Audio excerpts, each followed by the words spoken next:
Hello again. Before I say any more, I must observe that my wife is hugely amused by some of the comments which appeared on the video which I released earlier today. We were both particularly enchanted by the idea that she might be remotely controlling me. In fact, like most wives, she is more or less indifferent to my raving on and has heard enough of it in the private capacity not to want to hear too much of what I'm broadcasting to the world. The lynching of black men by crowds of racists used to be a popular pastime in the southern parts of the United States. The police adopted a relaxed and easygoing attitude to the practice, sometimes even lending a hand in stringing somebody up. Those days are, of course, long over, and a good job too. Now it is a matter of concern if the police are simply not quick enough off the mark in tracking down the perpetrators of such racist murders. Remember how the Metropolitan Police were denounced for being institutionally racist after the death of Stephen Lawrence?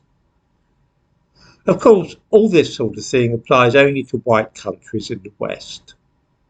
Elsewhere, racist lynch mobs are pretty well allowed a free hand, and nobody in Britain or America would dream of criticising people in a country in Asia, say, for doing that kind of thing. Take the situation in Israel and the Palestinian territories, for example. The thumbnail to this video shows a black man called Hamza Mubarak. A week ago, he was accused by a crowd in the city of Tulkarem in Judea, the area known by some as the West Bank, of being an informer on behalf of the Israeli police. He and another man were beaten and then murdered by a large crowd, many of whom filmed the event on their mobile telephones. The bodies were then mutilated and strung up from the electricity pylon. In the description to this video, I give a link to a news report on this, which includes a photograph of the bodies hanging up. The Palestinian police stood around and did nothing. Can you imagine what the reaction would be across the world if this had happened to a black person in Alabama or London? This was a week ago, plenty of time for all those supporters of Palestine in the West to react and denounce this dreadful act, and yet nobody has said a word. It seems that Black Lives Matter in Britain and the United States, but not in Palestine.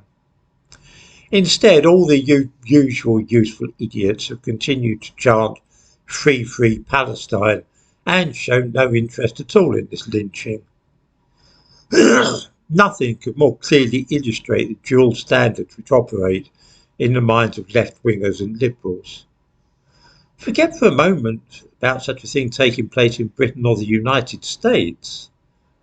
Suppose that a black man had been lynched in this way in the Israeli city of Tel Aviv while the police just looked on and did nothing.